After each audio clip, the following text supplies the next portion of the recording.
dick like Lowry. I'm gonna buy that card and start playing it. And now it's in every single blue deck I have.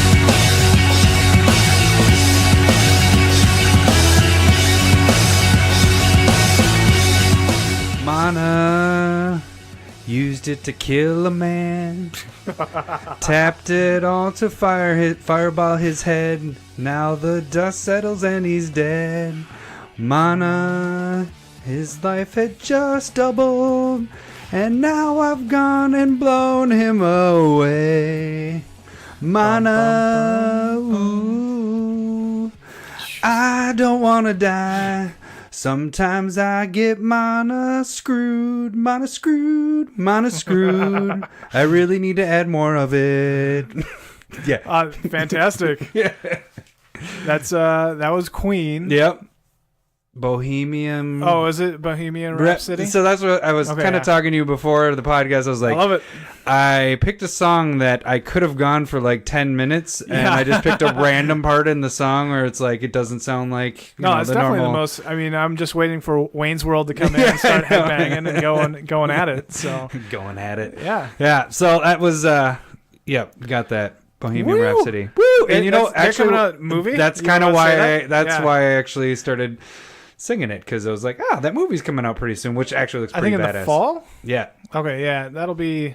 I think that'll be really cool. Yeah. Very nice. Episode 23. Wait, we're at CommanderSmiths. Let's go back. We are at CommanderSmiths. We are at CommanderSmiths. Oh, man. This is going to be one of those episodes, a 1 o'clock in the morning episode. All right. Welcome to CommanderSmiths. We are the CommanderSmiths. I am Adam Smith. I'm Lowry Smith. And you are my cousin, I believe. Yes. But you're not mine. That's kind of weird. I don't know how that works. Well. But, yeah, this is episode number 23. We already said that. We could have skipped that. I'm trying to go in order of what we normally do, the list. Okay, you can follow us on Twitter at CommanderSmiths. And then you can email us at CommanderSmiths@gmail.com. Or catch us on YouTube. Subscribe to YouTube, our YouTube channel. Yeah. Should I do a pity joke there, too? All of our 8 listeners are fantastic. We love you guys. We're trying to get more people on there. It worked last time we get the emails. I know. So yeah, this is going to be an interesting episode today. I actually just got back. I left vacation a little early. I had work stuff to do, and then we kind of worked out playing our decks. Yeah, Commander Spotlight Pete on decks. We actually got to test them out against each other. Arcades and Vivictus. And figured we'd do the podcast, fit it all in here as one. So what do we got for today? What's our... we're going to talk about the games that we had between Arcades, Vivictus, and then we had our a friend Tyson. Kind of switched it up. 3 different decks he played? Yeah, he played 3 different decks. We played 4 different games. Yeah.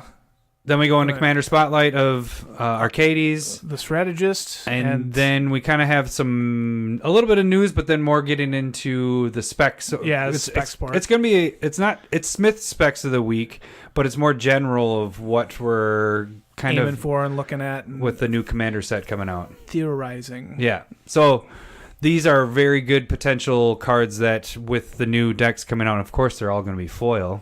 Of course. Because the thing, if you don't know, which most people do know, but when the Commander sets come out, they aren't foil cards besides the Commanders themselves. So these cards, even if they reprinted them... The foils, I mean, if they're a high demand card within that deck, they're going to go up if it's foil. Yep. If it's not, they're probably going to drop. Yeah. So that's why when we get to that part, we'll kind of discuss that more. Do it. But yeah, let's talk about what we did tonight. Well, I mean, we could skip the first 2 games.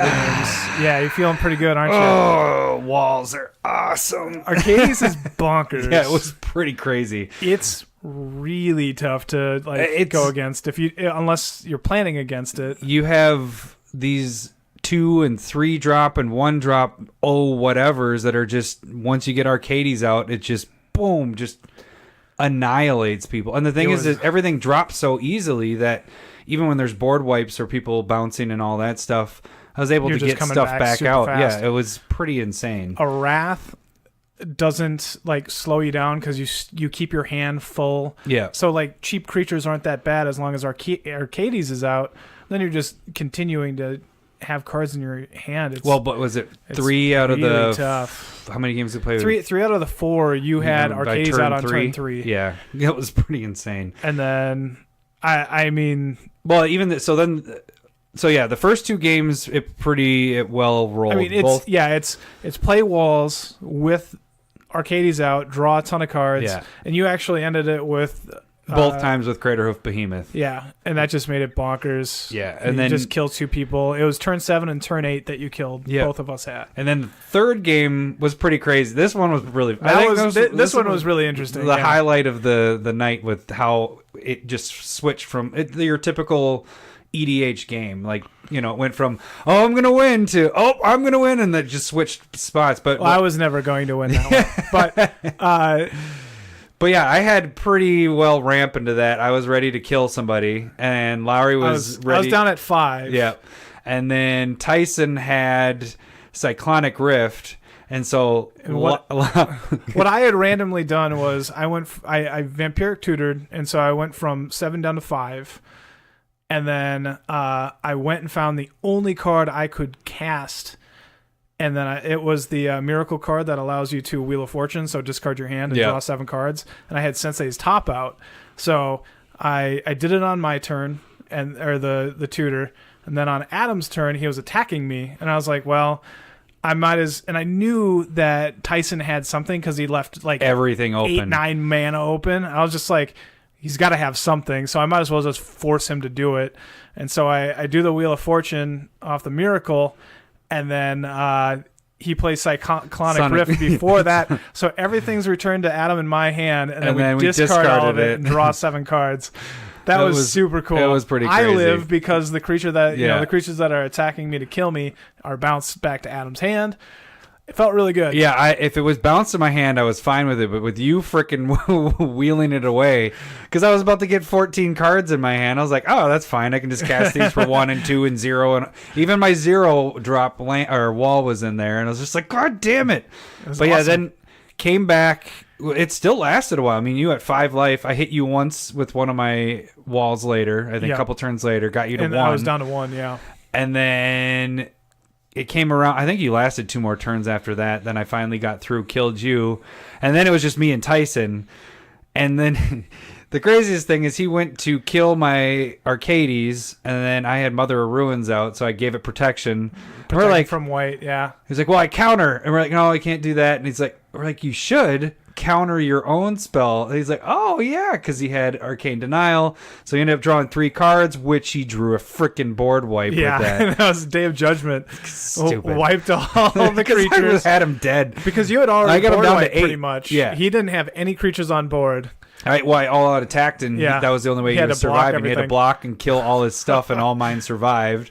So I was like, all right, one more turn, and then he freaking board wipes. But then still I was coming back in, and I had him dead to rights. But then he had the equipment that saved his butt there. Well, there was equipment, and then he played the Sphinx. It was a Landfall Sphinx from a Battle for Zendikar. Yeah. Whenever a land comes into play, he can tap down a creature.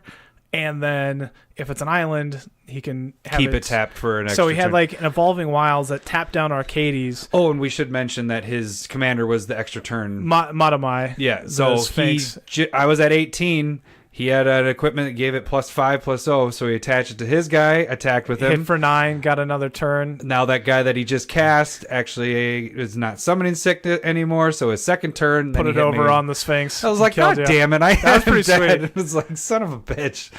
But yeah, then we go into the 4th game.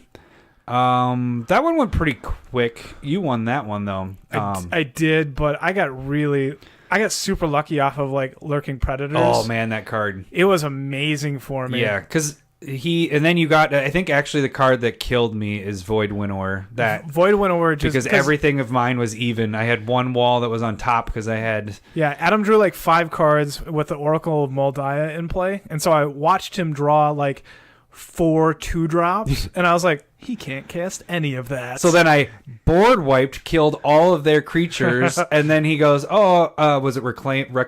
Yeah, I cast Reclaim and put it back on top. So then when I cast my next spell, which was Lightning Greaves, which didn't help me at all. Then But then put right back out, and I was like, God damn it, this sucks. But yeah, so then you ended up, Tyson got his, the Gisela, angel, Gisela out. Blade of Gold Knight. Yeah, so then I was at 40, and Lowry was able to attack me for, I think it was like 42 or 44 damage, and I couldn't block any of it because it was doubled. Yeah, because you 21, I think it was 22 and you had a of couple damage. of even creatures out. Yeah, I had 4 of them untapped. You couldn't block with them. Couldn't do anything. Void Widower And it was good really you did nice. that because I had another board wipe in my hand that I was just going to use. Brutal. The board wipes were brutal with Arcades' deck. Yeah, it's kind of nice that there's so many one-sided board wipes with that, because you can... I think I have 5. Well, we'll get into that in a little bit, but yeah, no, and there's a lot that are benefit the wall deck or the Doran deck type thing. So then, how did you finish the game off? Because then I started kind of packing stuff up, getting ready for the podcast, and letting you guys finish. So I didn't actually see how it finished up. So I ended up I Noxious Revivaled to put Pestilence Demon on top of the library because it was in my graveyard, and then. With Lurking Predators, he played a card. Yeah, that Lurking Predators came was into play, so brutal. And then I was able to block. My guy still died, but it allowed me to live. I went down to like 2. I think is what I saw at the end there. And then you had to do a lot of damage because you had to get it all half. Yeah, because I had to do like 50 some odd damage, and I was able to do it in like 2-3 turns. Ugin's Nexus was pretty nice there at the end.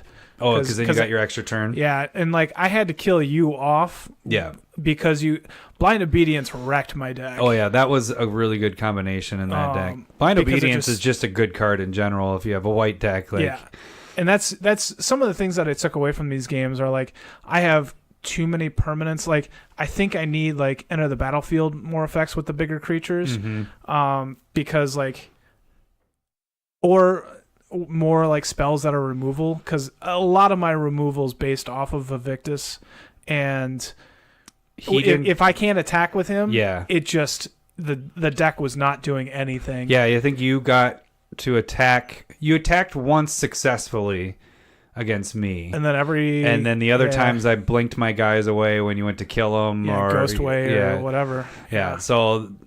Successful attacks, you got one. That was the very first game, I think it was, and then after the first game I didn't have anything. I was 2. Like screwed, yeah. And then then what? Yeah, it'd be nice if you could get them out. Well, you got anger out. That's what helped you in that one game.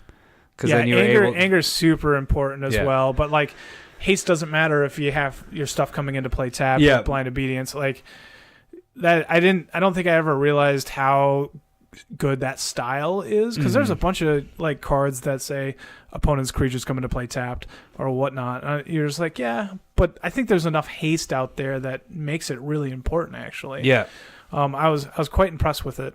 Yeah, and then it also has the little added bonus to gaining life and making opponents lose life, depending if you have more opponents out there. I didn't use that as much. I think I only actually activated that 5 times and 4 I got games. It. Yeah, I think I got it like 2 or 3 games. Yeah, it was gross. Yeah. So, but it wasn't shuffling. Overall, what did you feel about? So you just what you were saying there, that you feel like you need more enter the battlefield kind of stuff, or something that takes effect because you had enough ramp to get your guy out, right? It when things were going bad with Evictus, things were going really bad. Like it just wasn't working at all, because I swear I would just have half my hand of just fatties that I cannot cast until way late in the game. I'm at below 10 or whatever, and then it wasn't worth it at that point. Yeah, I needed to be casting way sooner. And so with Arcades, I was surprised of how fast it makes sense because they're all really low drop cards and everything like that, but how fast it came out and ramped up pretty quick was pretty insane. Yeah, and I was actually surprised by the way that you kind of played it a little bit. There's 2 different ways that I was thinking that you could play Arcades with. Yours was get Arcades out really quick and then play a bunch of walls to just start drawing the crap out of it. Yeah. And my thought was a good way would be like get your walls out and then cast Arcades like to attack. Overgrown or overrun almost. Yeah. But drawing the cards is so much more important in the game of Commander and just being able to play that long game. And I think you're right with that too, is it can go both ways with that. I think it depended, and I kind of just depended on what my hand was looking like, and I was seeing that I could cast multiples to get my hand filled back up again. Mm-hmm. But yeah, I think that's another way to do it, is if just getting your stuff out and you have all these non-threatening things, and you just play Arcades, and then they all run through and kill. Yeah, and that's the impressive thing. Like it's hard to even like a Wall of Omens. It's hard to deal with a 4/4 for 2. Yeah, that and then draws you a card at least. Yeah, like it's you're playing 7/7s for 2 and 3, and you're just like, oh, how yeah. And the downsides of those are heck? for when they block, and it's like, well, I'm not blocking with these. This is all for freaking attacking. Yeah, but I mean, if people are really targeting Arcades, which I would if I had spot removal, like it's a lot harder for that deck to function, but you still got to get through walls somehow. Yeah. And if you're not attacking with, a frost wall or whatever, like you still get to block and they're not going to die. Yeah, because they're freaking have the huge toughness. So, well, should we get into Commander Spotlight? we can do that, yeah. I don't know if we'll have a nice little sounder here between here and there. Did you like that sounder last week? I stopped listening and I went, what the heck is that? It's texted you, and that was not how it was supposed to sound. We harmonized that whole part, but we did it for what? That was it was a good 30-second harmony. Like it was off of the song that I did a month or two ago. And I was like, this would be perfect for Commander Spotlight. Let's do it harmony-wise. And so we did that. We recorded after last week. And then I got to, like, editing when I was on vacation. And I was just like, this sounds really weird because we're, like, talking. And then I spliced it in there. And then all of a sudden we're just singing. And then we're talking again. And we don't make any reference to us singing. And so I was like, I need to do something with this. Should we do... Well, we could be like, now let's get into Commander Spotlight. A spotlight deck. Oh, there it is. And then There's we got our it? opener. I You like it. Yeah. Right. And then, that was it right there. We're building a deck. Well, so with that, maybe I've never been a chipmunk in my life.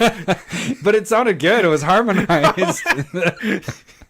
So You mean like before you mess with it? no, all I did was speed it up. That's all I did. So I did that and I slowed it down. Maybe this week we did a slowdown. I don't know. Well, I don't know what I'm going to put in there. I think we led into it. I think it's going to be fine. We're going to do a great job. But yeah, so I actually gave the two options to my wife, and I'm like, which one do you want? The slowdown one just... Well, maybe you're hearing it now, but it sounds like a devil type thing. It was, we're building a It's like Chicago backwards if you spin it. Yeah, exactly. So yeah, I'm glad that it took you by surprise because it was it made me laugh very hard.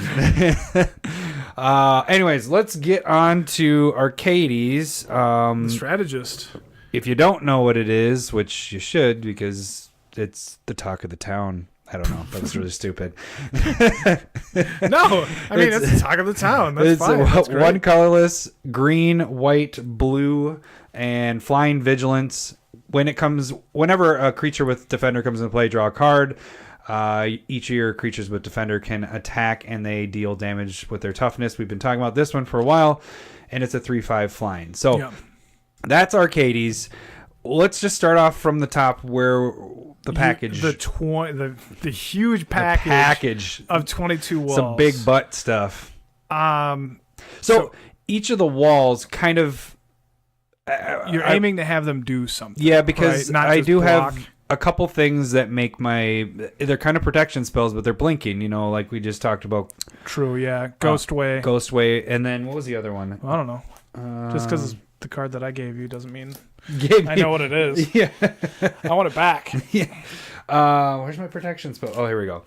Ghostway and Eerie Interlude are the two cards that they're kind of like protection spells in themselves. But so I wanted most of my walls to be doing things when they came into play, not just here's a wall of wood, a 0/3. But it's a 3/3 for one. That is, think of that. That is pretty badass. But I mean, when you were playing it, what stuff stuck out? So playing against it, like if you had Arcades out in Wall of Blossom and Wall of Omens together, they when they come into play, you draw a card. But drawing 2 cards, Off of you just a fall 4/4. so far behind. There's actually a Caravan Caradid. Yeah, that one does the same thing, just one more mana cost for it. 2/5. So crenellated wall. To give in the O+4 was hard. Yeah. Was hard to like. Any of the pump gauge spells to with. give in because then I also use Belby's armor. Yeah, that was one of my specs from a while back, or a couple weeks ago. That helped a little bit, and actually I was going to use that to dampen when Tyson was attacking with his 4/4 because I was going to make it not do damage so he wouldn't get his extra turn. Yeah. So being able to use that, but then he played a 28/28, so that was a little bit more threatening. But I didn't use it there, but then I was like, well, that 28/28 is a little bit more scary. So yeah, most of my walls I had. Man, there's so many walls. I mean, yeah, there's a bunch, but like the ramp package for that was really important.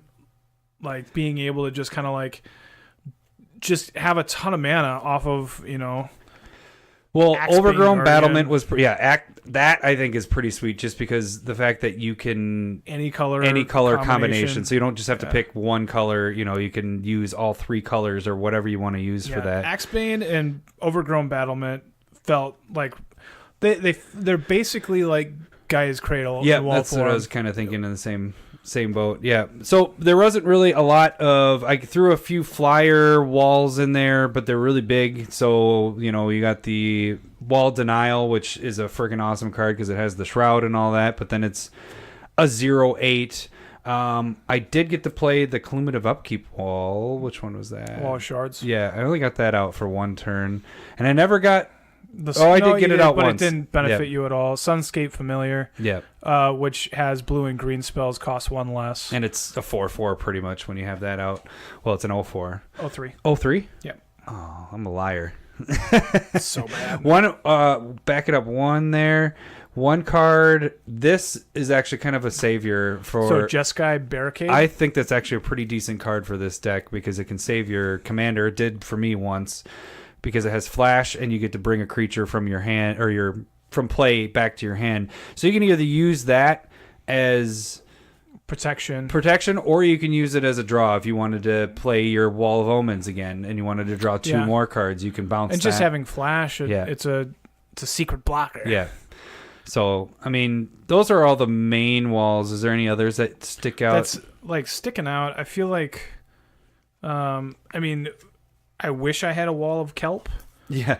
I think that's really cool in here. Because it doesn't have to be cast. That's the key part of it is whenever a wall enters play from enters the battlefield on your side, you're drawing a card. So you create more 0/1 walls and you're drawing more cards with that.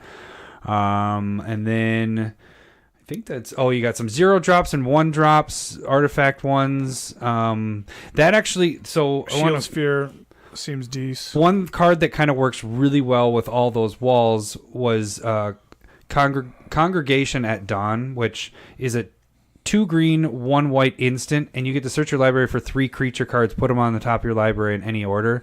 So what I was ending up doing was stacking it so that I was playing a wall for either 0 or 1, drawing my next card. It's another wall. Set it up and just get way ahead. And then a lot of times I would do Spellskite as my savior or protector at the 3rd draw there. But I'm getting all these creatures that are actually bigger than what they show.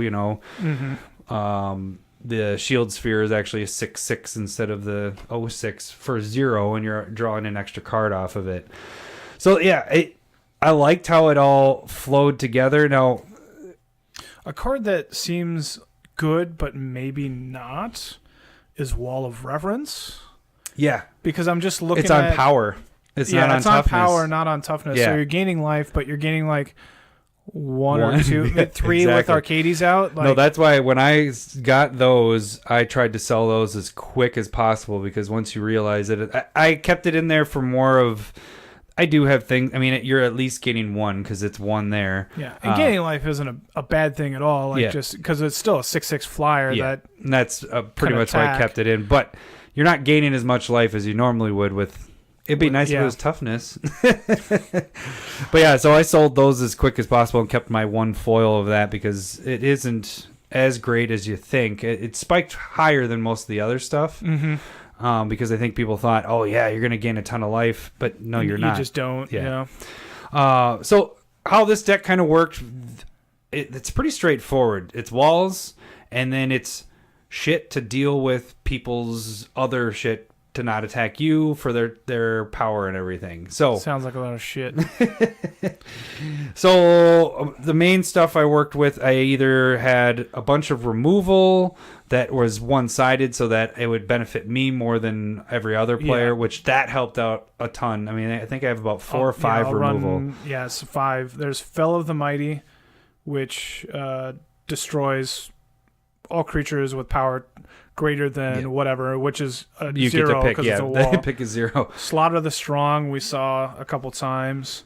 Slaughter the Strong was pretty sweet because it's each player chooses any number of creatures he or she controls with a total power of 4. Yeah. So this potentially wipes out, like if there's a token deck going crazy, it has to be, or even if somebody has something that's a 5/5 as their lowest creature, well, then they lose all their creatures because it's a total power between all their creatures. Which I thought it was just like 4 or greater had to be sacrificed, but it's, if you have 3 2/2s in play, you got to sacrifice one of those 2/2s. So that's pretty. I ended up having to sacrifice my own stuff occasionally with that, but it was never like. But yeah, we would fall behind way quicker. And then there's a Wave of Reckoning. And that's where the creature deals damage to itself equal to its power. So and normally you have that's even not really numbers. on theme, I guess. No, it is. Yeah, it's like, what are you talking about? Made me defend it. What? Okay. Yeah, no, just having one-sided board wipes and having so many in the deck is impressive. And then there's Retribution of the Meek, which is something that you were kind of thinking doubled. The other one was. Yeah. But that one in itself is a reserve list card, so that one went up quite a bit too, and that jumped up. And then Dusk Till Dawn. Dusk Till Dawn is pretty nice because you are not only destroying all creatures with power 3 or greater, but it also has you able to bring back your walls. So if your stuff is dead, actually I could have probably cast that when I discarded a whole bunch of crap before. You might have been able to. Yeah, because then it has. I totally forgot about it. 2-3 times. Yeah, you got rid of at least half my deck, if not more, but then it's return all creature cards with power 2 or less from your graveyard to your hand, so pretty much all your walls are going back to your hand. So those are the removals, but then I combo that with stopping anybody that's trying to attack me or stopping anybody from attacking by and 2 cards that I think are their mainstays, Ghostly Prison and Propaganda.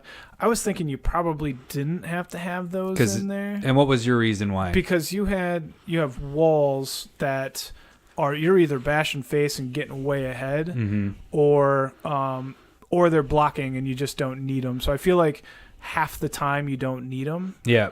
But the next one that I totally agree with is Ensnaring Bridge. Yeah, because then I can always attack. Yeah, and so Ensnaring Bridge is creatures can't attack unless they have power less than the cards in my hand. You have in your hand. Problem with that is I was drawing so many cards that I was like, the time I had it in the hand, I was like, well, this is stupid to play. It would still stop Vivictus though. Yeah, there's not many times where you have. Well, the time I was about to play it was I had to discard because I had so many cards. So I was like, well, this makes it so everybody can still attack.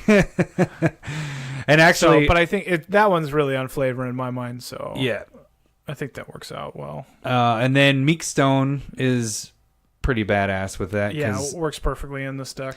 Now the cool thing is we just talked about that card, Blind Obedience. But what that can do is work with with Meekstone, making it so when they come into play tapped, and they don't untap. So then you're mean. So then we kind of have I wouldn't say game winners, but they're the ones that make it so I can get through and do more damage. We already talked about that one. Belby's Armor. So it doesn't hurt to have multiple things that make your walls attack, because if you kill Arcades enough times, I'm not going to cast him anymore. So which is Assault Formation. So that one which actually makes it so my Arcades was stronger, which. Because then Arcades hitting for 5 plus whatever you're pumping. Yeah, so that was pretty nice. That actually ended up being really nice in the deck. Yeah. And then you have Sidar Konda of Jamura. And that just makes it so that only flyers and reach creatures can block your creatures that have power less than 2 or less. And he has flanking as well. So as long as you're not going against the flying deck, huge. yeah, flanking. Flanking is why I put him in there. Yeah, that's what I thought. It actually worked out that game when I was attacking with him. Abilities. But it works really well when you don't go against an all flying deck like Tyson's deck was. Also true. Yeah. It's like, damn it, this card doesn't do anything for me right now. But then the last one, Tetsu Umezawa Fugitive. So that's from Dominaria. So that one just came out, and it's a pretty sweet card. But it makes it works so your really well creatures with power or toughness 1 or less can't be blocked. So pretty much my walls get through. And, a ton of them, yeah. And then kind of get into my protection stuff. We kind of mentioned some of this already. Should we do another condom joke? Protection. Lots of protection. Whatever. So the two that I'm really impressed with would be Ghostway and Eerie Interlude. Yeah, like you were saying earlier. Mentioned, yeah, because those you can either use them as, and I every single time used them as a protection spell, but there were some of them that I was, if you were about to say go, I was almost going to just cast them to make my stuff blink to draw, because that part, having 3 or 4 walls with my Arcades out. Just having them enter back into the battlefield, you're drawing a ton more cards at the end of. But luckily, every time you tried to do something to me, so and then I was you able still to. Got that bonus. So, but yeah, so that helps in a way. And then I had Lightning Greaves is an obvious one. Yeah, obvious. Mother of Ruins helped a little bit there. That'll help me get through. Oh, you know what I don't have in that circle is Teferi's Protection as well.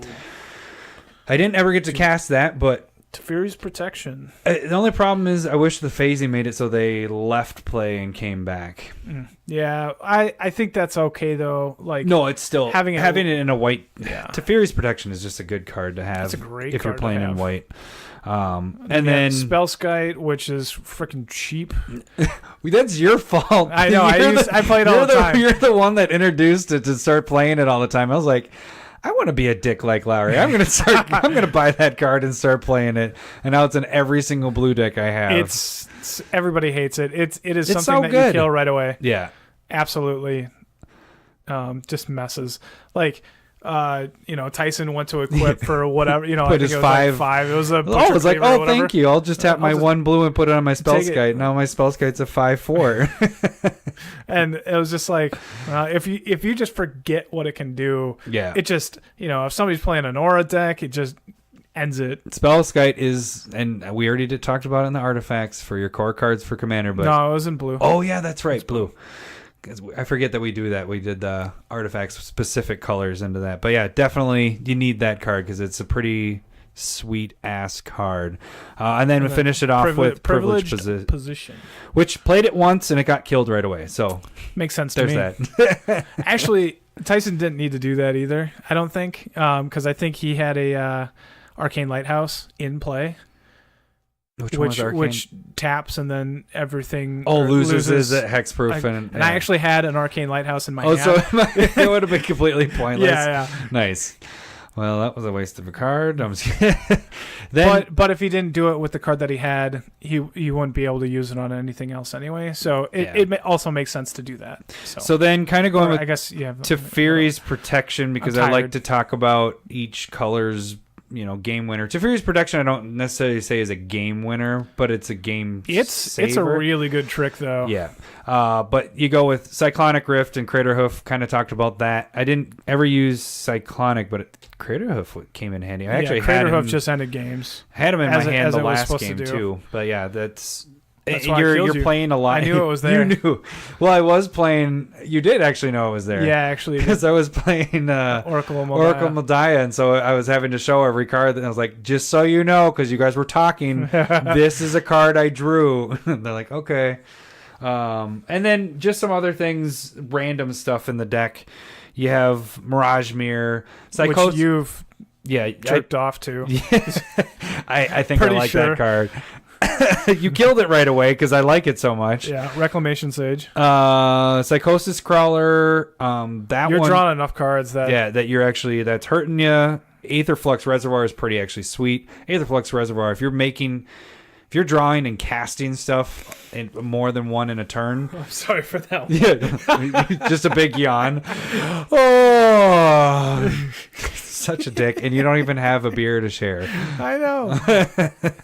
But yeah, Aether Flux Reservoir is sweet to have in any deck that you're casting multiple spells in a turn. If you're consistently going to be casting even 3, that's gaining you 6 life. It's pretty solid. And then just like Oracle Moldiah, talked about that. That's a must-have. Helps you move through. Cryptolith Rite. And that works well because if you don't have your Arcades out and you have that, you're tapping your 0 walls for actual mana. Or shards. That's just you're casting a lot of creatures. Your simple that's my removal. I like it. Blade of Selves, I like that one. Yeah, so that one you can just put on one of your walls, and it makes multiple walls when you attack with other people. So you attack one person, and it makes a copy of that wall attacking all the other players. So then the effect with takes Arcades out, you get to draw more cards. So if you put it on a Wall of Omens, you're drawing 2, 4, 6 or whatever cards. How many people you're attacking? So yeah, quite a bit. So that one I never got to use.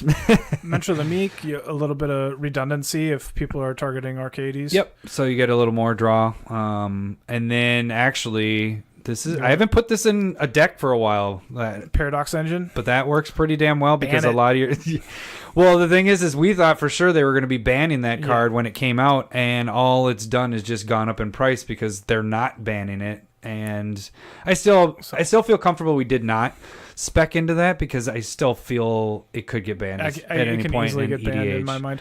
But this works amazing with Overgrown Battlement and Axebane Guardian. Yeah. And it just... Any of the mana stuff, it just, it taps starts with it. Moving you through everything. That worked out pretty good, that game.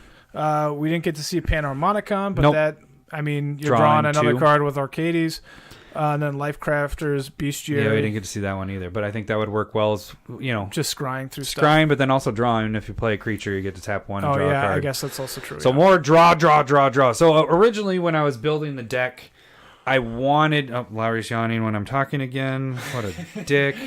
How about you stop being boring? Such an ass. Oh... What a commander spotlight. This is just boring. Anyways, so when Thank you for listening to Adam's boring wall deck. What's cool in there? I don't know, all these walls.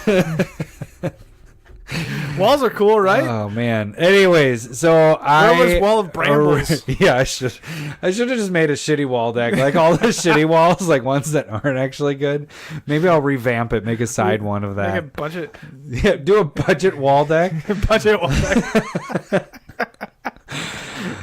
Everything under 5 cents. Oh my goodness. You could keep the deck under $5. I bet you could too, with how many crappy walls there are.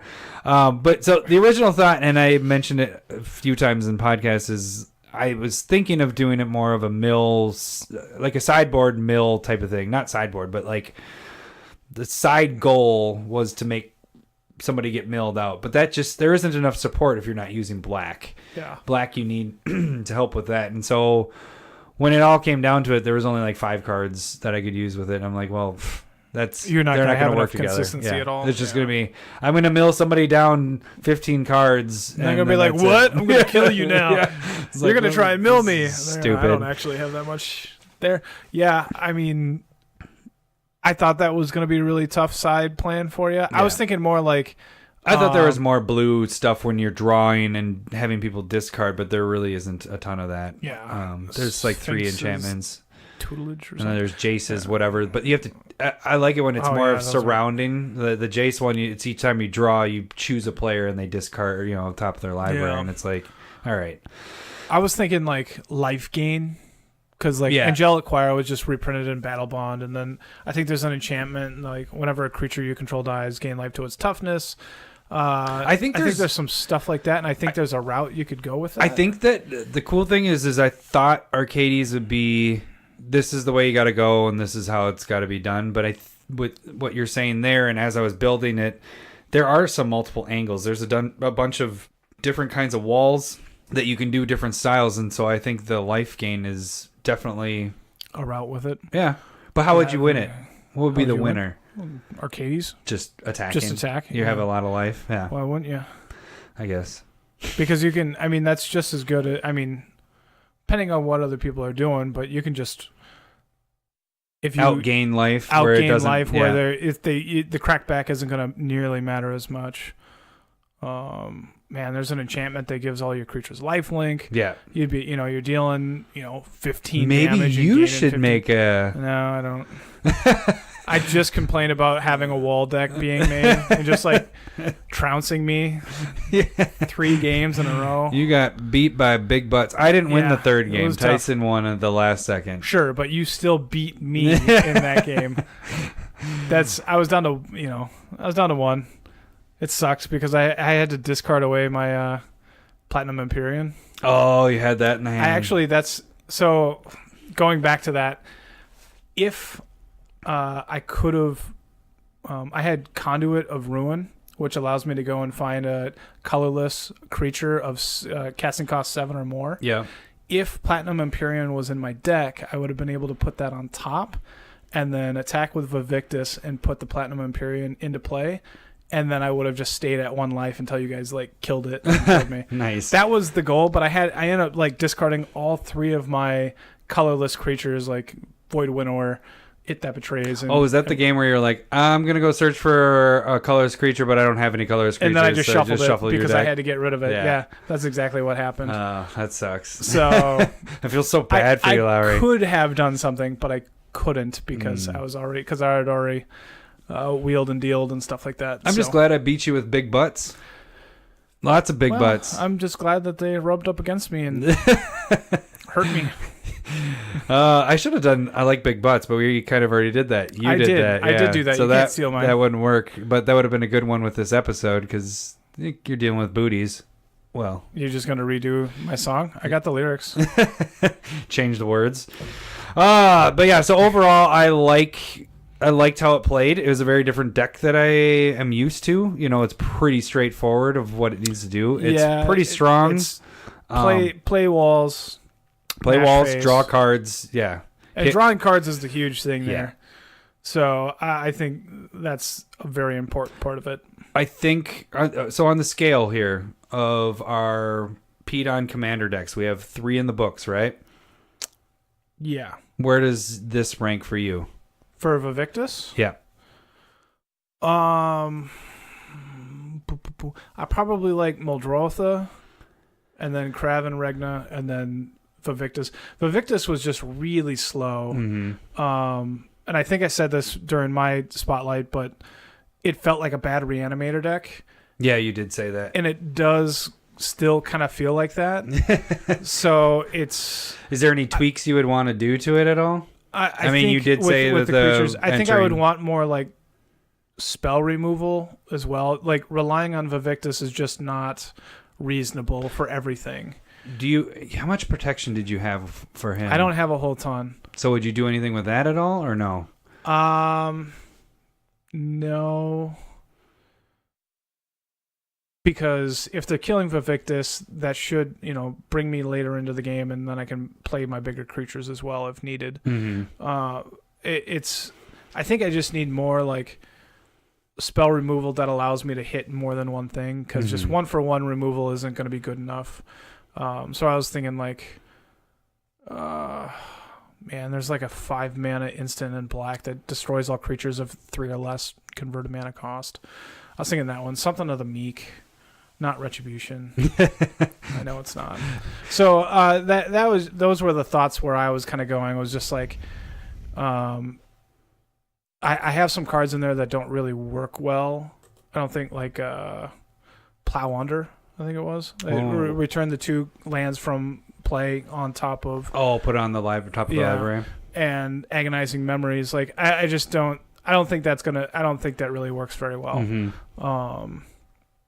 And so, yeah, I wish those were different cards by far. And then I think just the bigger creature package needs to be changed up dramatically. Yeah. I think doing the entering the battlefield kind of stuff might be interesting to do that. Yeah. Because then you're getting multiples off of... Because right now I have really cheap creatures and then really expensive ones. Mm-hmm. And I should probably have more of a range from like 5 to 8 Yeah. instead of like 7 to 8, and just have like 7 creatures that are that big, or just like spells. They're just uncastable in your hand, Yeah. except for 1/1, and you're already losing by that time. Yeah. So I think mine. I don't know. I like this deck. It did really well. Yeah, it was very strong. I think I still put the coin flip stuff might be my favorite right now. I didn't play it enough though. I need to play all these a little bit more. Now I want to. We need to play more. I know. In general. Yeah, exactly. That'd be nice. I think this is either 2 or 3. I'm not sure if it takes over Slimefoot or not. It's been a while since I played Slimefoot, so I want to try that one out again. But I feel like this one I have more control over. I feel like I can control the game a lot better with this, like with the board wipes and the making it so people don't untap or attack. So I don't know. This probably, I think I still like the coin flip one the best, and then this one's number 2 or 3. 2. There, said it. Thank you for your commitment. Yeah, all right. We're I don't like doing the podcast when they're this late. Next segment. What are we going to?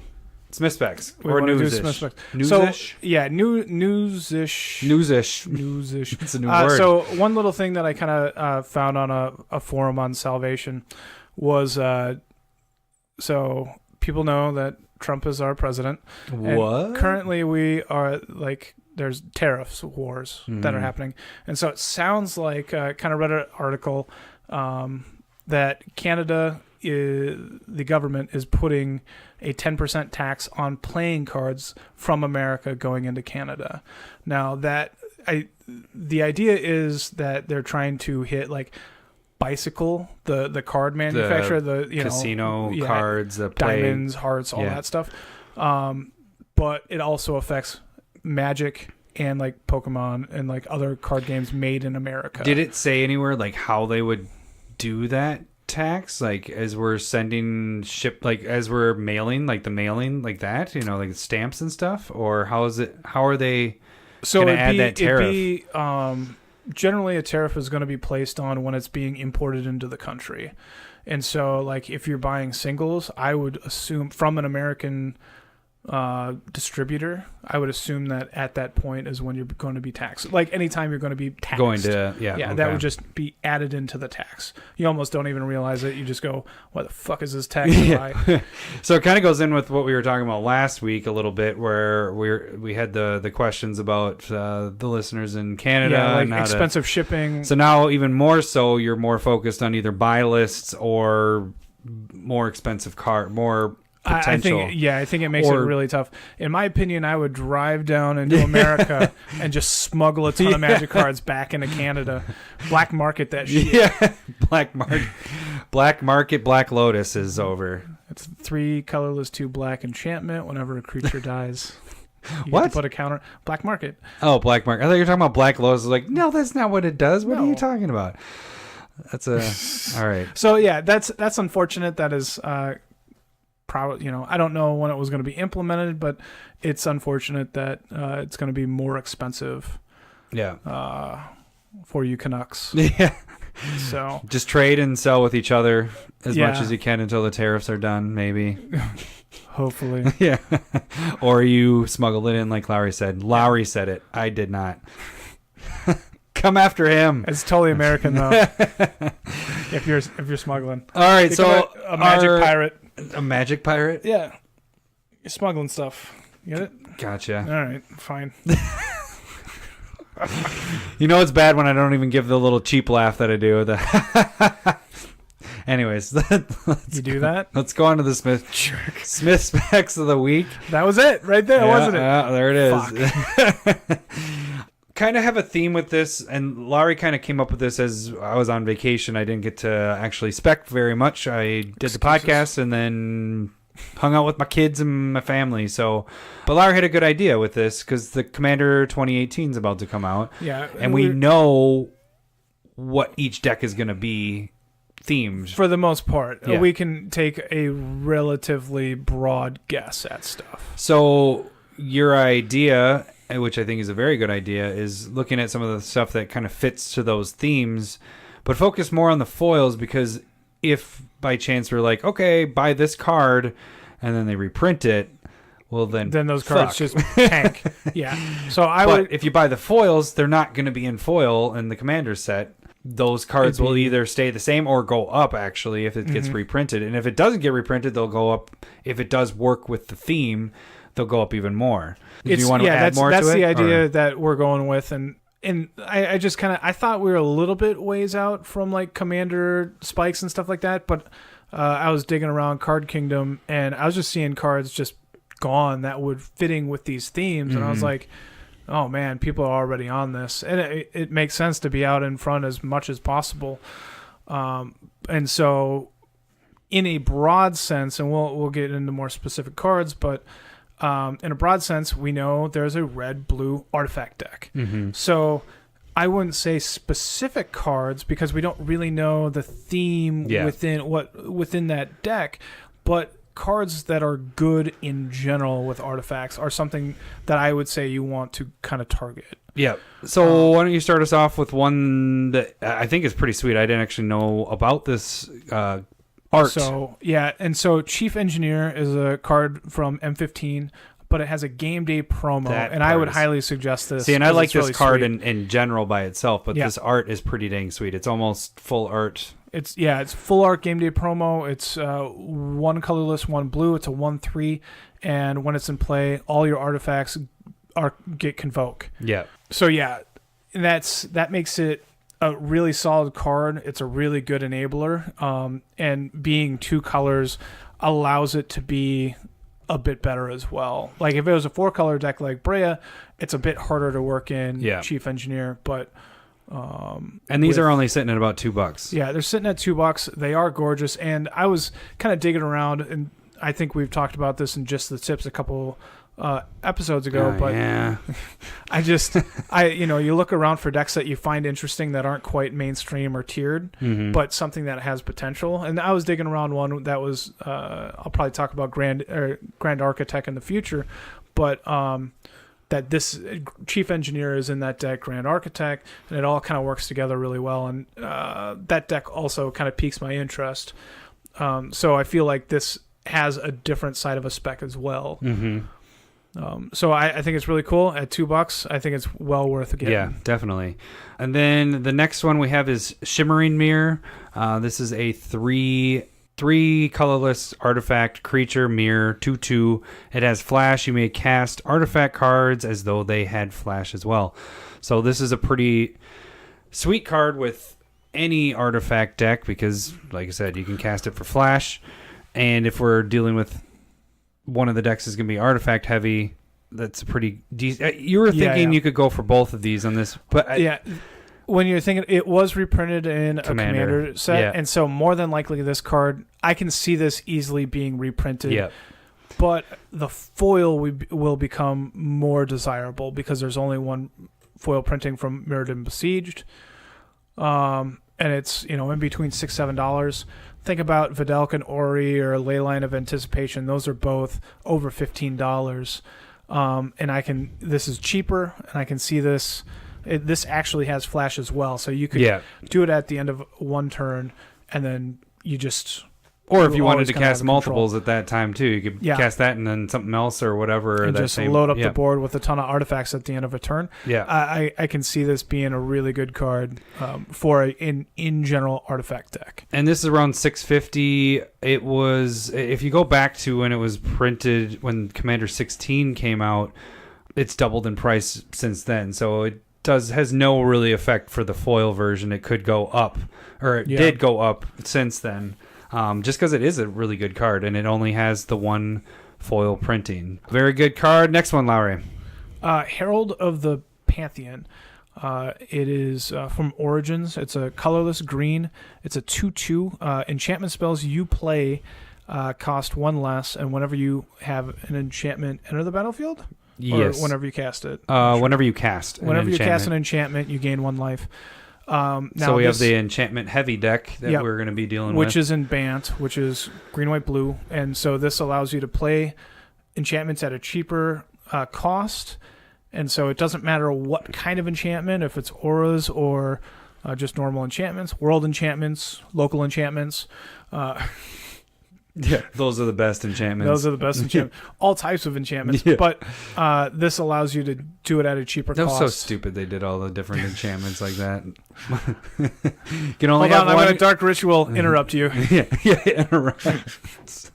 Wasn't it? Is it global enchantments? You only can have one, or is it worldly enchantments? World enchantments. You can only have one. Yeah, it was like a legendary enchantment. Yeah, I but guess, it could only have one. on the table. Like, not even have to be the same ones. It was just one worldly. If there was another worldly, they could be a different card, and one had to be sacrificed. I don't way too many remember. rules. Anyways, So, but in my mind, this is a fairly decent card for general enchantment deck. mhm. And again, nothing too specific. That's why, like, it's really hard when you don't know the actual theme or what's kind of going on within these decks. But it's a cheap spec. It's only $2 or Yep. less. You could get $2 this for the foil. Again, go for the foil Yep. on this one. Don't go for the regulars on these Because bad boys. I can also easily see this being reprinted. Mhm. And so, again, if it's good enough, people are going to want the foils. Yep. You want to pimp out those damn EDH decks. Pimp. That's the thing. I was just mentioning to you tonight that since we've been doing the specs and stuff and more focused on foils with everything, now all I want is foils. I just want my whole freaking deck to be shiny. Next one is Sigil of the Empty Throne. This is just a good card in general, but it's 2 white, 3 colorless enchantment. Whenever you play an enchantment spell, put a 4/4 angel into play, a 4/4 token into play. It has Two foil printings, so you can get the cheaper one with Magic Origins for $1.50, or you can go for Conflux for double the price. So you might as well go for the cheaper one of the two and get the Origins one, because if this does spike, you have a better spike rate on this. And I actually really like this card as well, just in general, like Yeah. you're saying. I kind of abuse it with like Flickering Ward, Mm-hmm. which is a 1 white aura, and then you can pay a white to return it to your hand, so you can do it as much as you can with your white. There's a blue enchantment as well that gives flying. I can't remember it, but it's from Visions. I don't remember the name quite off the top of my head. And those two might potentially be all right specs as well, but I think that's a little bit more specific. If we know it's like an aura deck, Yeah, those might be better. then they fit a little bit more. But Sigil just is a solid card for if you're playing a bunch of enchantments. Like maybe they have like, I can see maybe Enchanted Evening being reprinted in that kind of deck, which makes all of your, all permanents in play enchantments. Mm-hmm. And then basically everything that you're playing, I believe, would turn into an enchantment, which would help Sigil of the Empty Throne. You think Opal Essence will go up with that then? Maybe. Big sigh and then a maybe. Yeah, I don't know. There's a real potential for that. That's a really good idea. Because it's That's reserve list as well. That's not on our list. We'll talk about Okay, Opal Essence. sorry. No, yeah. I can totally. That might be a really good one too. I think it's jumped since we talked about it. Yeah, it did. It definitely jumped after we talked. Or not after, but So it's $22. I think we talked about it when it was $8. yeah. But I think it's. I think that's actually a decent way of doing it as well. Because if it is global enchantments, Is it? each other global enchantment is a creature with power and toughness equal to its converted amount We of should look cost. at the errata. Because it might just be enchantments. Oh, it definitely is. But if that's the case, then actually it's probably an all right idea to think about. I think it's Starfield and Nyx Holy balls, 175 for the foil. foils. I don't suggest that. No. Although it probably is going to go up, but Yeah. that's a lot of money to. But yeah, so that's just a side thing I just thought of when we were talking about that, and that's kind of what this is about. Is like we don't know what this is going to be in this, and so kind of just speculations with specs. What we are specking on specs.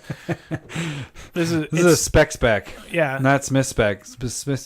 All right. I wouldn't say these are confident, but like they are still really general because we don't know what the commanders are going to be doing. We're just kind of giving you a head start. Like Larry said, he was checking around on stuff and noticing like one of the cards are being bought out that we're not going to really say to get, but Oracle Moldiah you said was gone. That was sold out on Card Kingdom, and I'm like, yeah, that fits in a land deck with it fits in. It's such a good card and in it general. is just a general really good card. They need to reprint that again at some point because it's It'd be nice. $30 right now. So. But that's probably something that we should also talk about too. Is like the more expensive a card is, the less likely they're it's going to be in a to commander set, like, especially. The best card that I can think of money wise that was ever reprinted in a commander set would be like what's the worm?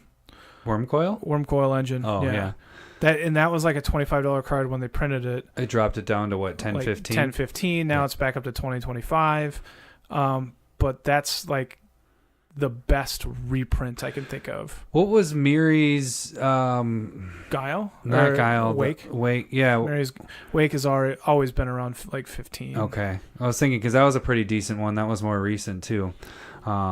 But yeah, I think they initially reprinted that in Conspiracy, though. Yeah. And so that dropped the price that's a good before. Point. But that's a good point that you're saying there, too, is that they're not most likely going to be printing an Oracle Moldiah or something that's $30 or more, because then what happens is what they screwed up on with the very first Commander set is they had one card that was worth more than the entire box. So people were able to go buy the box, sell the one card, because that's what I did. And so they don't want the price of they one had that card. In a couple of the boxes. Like Scavenging Ooze was super expensive. That's the one I'm talking about. But Flusterstorm was really expensive for that, too. But Scavenging Ooze was the one I targeted, where I went to Targets. Targeted and went to Targets. Woo!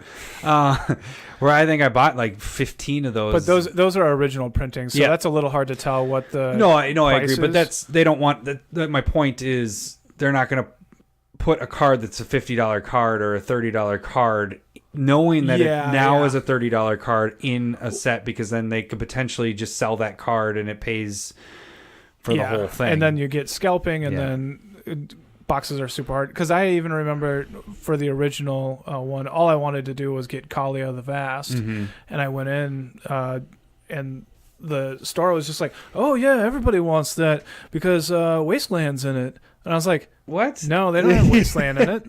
Everybody says it is," and I'm like, No, that's not the case. I was like, if it was that, I'll buy them all. Yeah, exactly. Because it was like $150 at that point. Yeah, and so you can't have that kind of thing going on. I would expect $10 cards or less. Yeah. It's a little bit harder to, because then the cards are going to drop a little bit. You're not, but when they have one card that you can sell back and make all your money back that you spent on the True Name Nemesis and stuff like that, which is tough when it comes to original printings and how good a card is. Yeah. But all right, moving on. Let's go on to the last two. Go ahead, Lowry. So for the lands deck, I was seeing that Realms Uncharted was bought out at Card Kingdom. And this is an instant, 2 colorless and a green. You get to go search for 4 different lands, or 4 lands of different names, and then split it up into 2 piles, and then an opponent chooses which ones go to the graveyard. And then you get, 2 into your hand, 2 in the graveyard. More than likely, mono ramp there. That's pretty good. Yeah, you're just getting lands. That's 4 lands for 3 is pretty solid. And then if you have a Reminap Excavator or a Crucible Worlds, hey, you get those other 2 back. Yeah. Which actually is a really good point. Crucible Worlds is being reprinted in M19. Not a bad idea to go out and at least pick up 1. That's actually a pretty good point there too. Or the Raminops. Yeah, Ramanop Excavator. That's about to rotate. Those are the ones that I always say to go after. I don't even know what those are at anymore. And then our last one, I hate Burgeoning. reading. Okay, thank you. I was about Burgeoning. to go. Burgoing. Turn it into a French word. This one's a little bit more expensive of a spec to go after, but there was only 1 foil printing from Conspiracy. The second one, Takedown. Take the Crown. Or Take the Crown, sorry. And this, you're sitting at about $17 right now for that. This will fit also with a land deck, the land deck idea. Yeah, basically it's an enchantment for a green. If an opponent puts a land into play, you too get to put a land from your hand into play. So it can really help you ramp out pretty quick. And again, this was reprinted in Conspiracy, which is fairly recent. I can see them reprinting this in the Commander set. Well, they so just the did foil Commander would be something. 2016. They just did that in there too. So yep. It's already been in a Commander set. Because the original, when you got the Stronghold ones, were at one point $20 bucks. Yep. And then once they reprinted it, or it was up to almost $30. It's a good card. Yeah. So definitely the foil is just an all around good one to go after at 17. So that's pretty much our Smith specs. Wow, way to be excited. Oh man, it was a long day. I think it's general ideas, and then the last one, which is like top of the library matters, like that's pretty tough to figure out. Like I'm not confident enough to your deck that you just made kind of fits to that a little bit. Other than it's 2 colors wrong from Esper, but it fits with that, meaning none of them. Yeah. Like green, in my opinion, green and blue play with the top probably the best. Mm-hmm. You have Sylvan Library, Miri's Guile. So in my mind, like you got Brainstorm. They're not going to replace or reprint Jason Mind Sculptor. You have Soothsaying, Mystic Revelation. Is that right? Yes. Mystic Speculation. That was close. Just nod and agree. But other than that, like it might just be a bunch of like dinky scry spells. Like I just this one's probably going to be the really unique one, and if they do a good job of it, it'll hit it out of the park. Yeah. If they do a bad job of it, it's going to be garbage. Yeah. So, but that one's there's not a lot there to actually just kind of like go off of. Super easy. After what we were just talking about, though, I think that is a good idea. What you were just saying too with Crucible Worlds and Ramanop, just talking about it there, that is. In general, those are good cards to have. Yeah, but there's nothing wrong to go and get them just in general. But Crucible is going to be the cheapest that you're going to ever see it now. So if you want it, get it, and it could even go up more if it isn't if it works well with the Commander deck, which it works well with a lot of decks because you're fetching and being able to keep Wasteland. Doing it. Yeah, and just hitting your land drops off of the fetches, or if milling, you get your lands back. It's a good card. It's a really good card. Life from the Loam was something that we kind of discussed. We might talk about it a little bit more in the future, but so we got not specs. The spoilers are going to start this week, so we'll actually have some stuff to kind of see. Are they? Yeah, I think it said the 23rd is when they start speccing. I was thinking 28th, which would be the next Monday. Yeah, so at least I heard from other sources that they said that the 23rd is when they'll be so we'll be starting this week, I thought. You want to look it up? Is that what you want to do? I'm doing that right now. So yeah, 23rd starting. So yeah, we'll be in just a couple days actually seeing probably of shedding the day a we're light. Posting it. Yeah, it's shedding a light. So we could be really wrong. Really wrong. We're telling you. Can we get this out on Sunday? Yeah. I have a lot going on this weekend, but we'll see if we can get this edited and out early so we don't sound like jackasses. But yeah, we'll have a better. I think next week is going to be self-explanatory. It's going to be all on the frickin' spoiler stuff. Oh, really? We got to talk about that stuff? I feel like this is going to be our bread and butter. Whatever. I like hot dogs. But like, I want to do so much with this because I think they do such a good job with the Commander sets. Yeah. And from what I was understanding, they raised the price on these. They're $40 a piece, but their excuse that I kind of heard was better cards in it as well. So that just kind of gets me more excited. Now, it might not. I can see it. Knock on wood. Get that from last week. Knock. Don't touch me. Why are you hard, Lowry? I'm talking. All right. That should wrap up this episode, right? Are we done? We want to talk more? No? You want to chat? Where are we at? We are perfect on time, so we can wrap this up. Yep, exactly. See, hour 10 minutes, so we're good. So yeah, next week we'll be discussing more of the spoilers. Yeah, what the heck is going on with it? Yeah, maybe I'll have a better idea of hyped. Woo! Get so hyped. We don't have any Commander Spotlight, so we'll see. We'll see how many cards actually get spoiled with that. We'll try to do something else maybe next week. I don't know. Cool story, Hansel. Yeah. Tune in next week to find out. Maybe we'll have a little bit more energy. This was a long day. You were on vacation all week, and so you need a vacation from your vacation. Vacation. I drove a lot, and then we played, and now it sounds like so much fun. Other than the driving part. Yeah. All right, that should do it for this episode. You guys can follow us on Twitter, CommanderSmiths, or email us. Smiths. Well, sorry, I didn't say at. I just They don't know what they're doing if I don't say the @ CommanderSmiths. That's probably not true. I know. We have very intelligent listeners. They're probably highest All right, where's on the IQ. email? I don't know, Gmail? CommanderSmiths@gmail.com. And then subscribe to us. .com. Sorry, they don't know where to go if we don't have the .com. No, you forgot the HTTA, whatever. The HTTP? Yeah. Backsplash? Yeah, backsplash. You know, on your counter, on your kitchen countertops and everything. You could probably emoji that in. Yeah. All right. Yeah, and then subscribe to us on YouTube. I think that'll do it for this week. Right? All right, bye.